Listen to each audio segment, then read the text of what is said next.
Hi everybody, welcome back. It's time for chapter 2 of Attaboy Sam. In chapter 1, we found out that Sam's mom's birthday was coming up and his father had gone to buy her perfume, but they didn't carry it anymore, so she couldn't get her favorite perfume. So Sam decided he was going to try and make her perfume because, of course, he knows all her favorite smells. Chapter 2. With his mom's birthday only a week away, Sam had no time to lose. First, he knew, he had to find a container. Collecting smells for perfume would be useless if he had no place to keep them. He looked around his room. On his windowsill, next to a plastic He-Man, a coffee can held his crayons. It had a nice tight plastic lid and said chock full of nuts on the side. Beneath those words it said coffee in red letters on a yellow background. It made a very good crayon can, but Sam had never been able to figure out what chock full of nuts meant, and his mom didn't know either.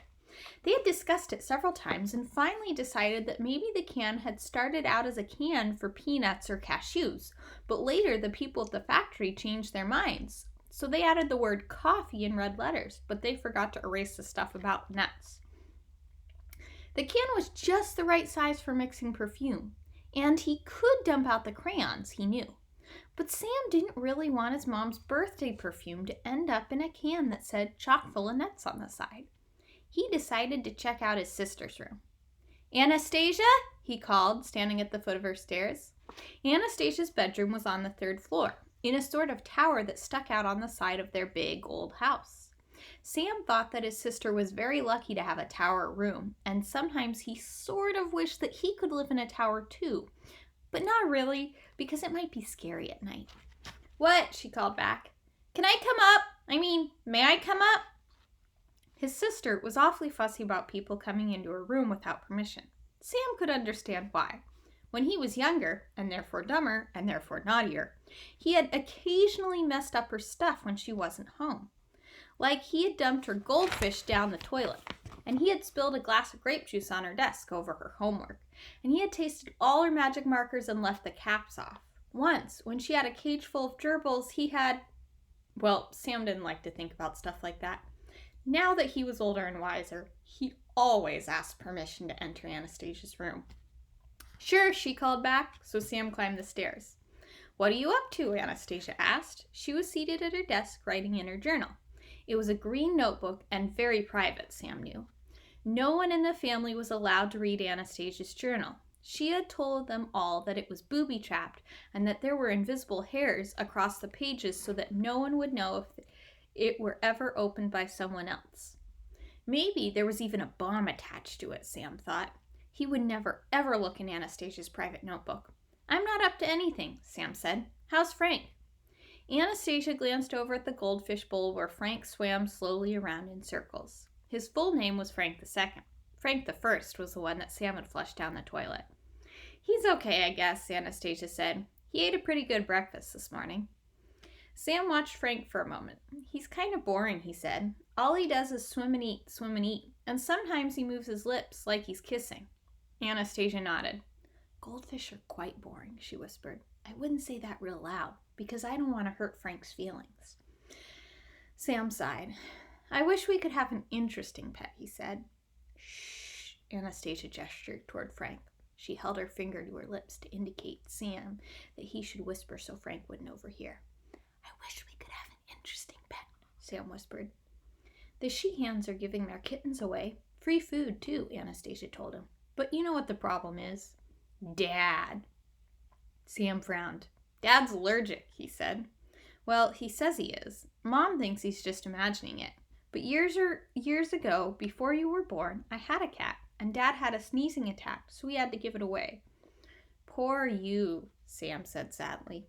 "Poor me," Anastasia agreed. "And poor cat. I gave it to some neighbors who promised they'd take wonderful care of it, but they didn't, and a week later it got run over by a car." Sam and Anastasia sat silently for a moment, feeling sorry for themselves and for cats and for Frank, who only swam and ate and was boring. Then Sam remembered why he had come to his sister's room. "I'm looking for a container," he said. "Do you have a container I can use?" Anastasia wrinkled her forehead. "A container for what?" "Secret," Sam told her. "I can't tell. I'm making Mom a birthday present." A box? Anastasia asked. There's an empty shoebox on my closet shelf. My new sneakers came in it. Sam thought for a moment. A box wouldn't work for perfume, he decided. He shook his head. I need a bottle, he explained. Or maybe a can. Look in the recycling barrel in the pantry, Anastasia suggested. That's where all the empty bottles and cans go. Sometimes Anastasia was a terrific sister, Sam thought. He gave her a high five and turned to leave. Know what? She said. I'm making Mom a birthday present too. Is yours a secret like mine? Sam asked. She shook her head.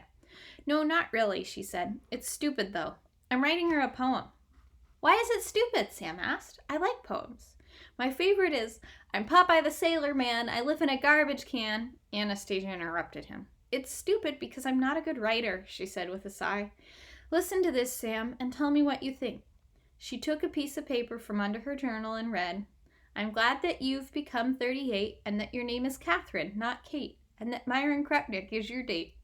She looked up, embarrassed. I know it's stupid, she said sheepishly. It's really stupid to say Dad is her date, but husband doesn't rhyme. Sam thought about it. He did think the poem was a little stupid, but he loved his sister and didn't want to tell her so. You could say Myron Krupnick is her mate, he suggested finally. Anastasia brightened. She crossed out date and wrote mate in its place. Thanks, Sam, she said enthusiastically. You've given me a fresh view of it. Sam headed down the stairs and made his way to the pantry on the first floor.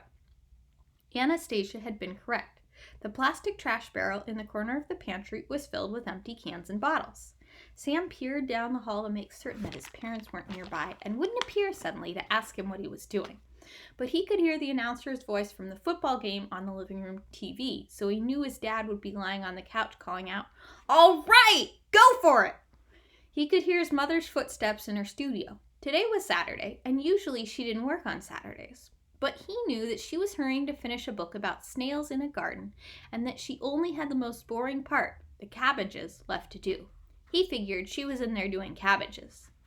Sam looked carefully through the cans and bottles. It was important, he knew, to start with a container that smelled good. There were a couple of empty beer bottles, but he decided against them.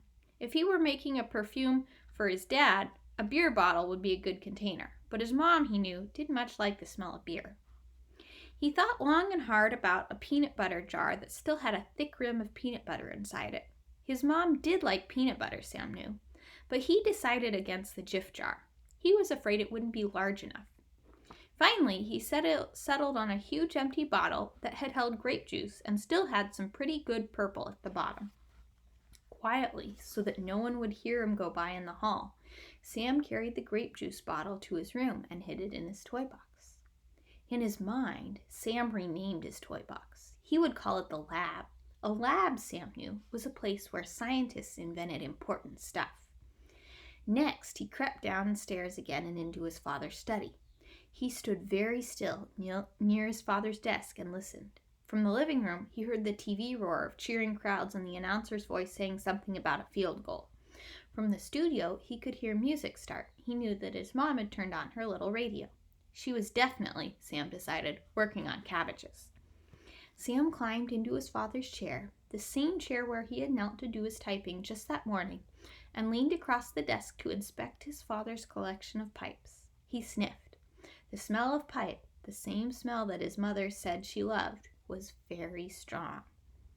He knew that he couldn't take one of his father's spectacular pipes, not the one carved into the shape of a hand with knobby fingers like a fist, and not the one with a face chiseled into the rounded end. His dad would notice if those special pipes disappeared. Thoughtfully, Sam selected a very ordinary-looking pipe, a brown one with a straight black stem. He sniffed it to be certain that it had a good pipey smell, and peered inside it to be certain that there were flecks of tobacco in the bowl. He put it into the pocket of his jeans. Then he strolled out into the hall, wearing his, "Who, me? I'm not doing anything naughty," face. No one appeared. There was no one around to look at him suspiciously. From the living room door, he could see that his dad was half asleep in front of the TV. Sam scampered up the stairs to his bedroom. He closed his door, went to the corner where the lab was, opened the lid of the grape juice bottle, and dropped in the pipe. He looked at it for a moment, thinking. Then he got a glass of water from the bathroom, and with great care he poured the water over the pipe, tobacco, and grape juice. Then he screwed on the lid of the bottle, closed the wooden lid of the lab, and grinned. It was a great start, the perfect smell of pipe. Now he had to figure out what to add next.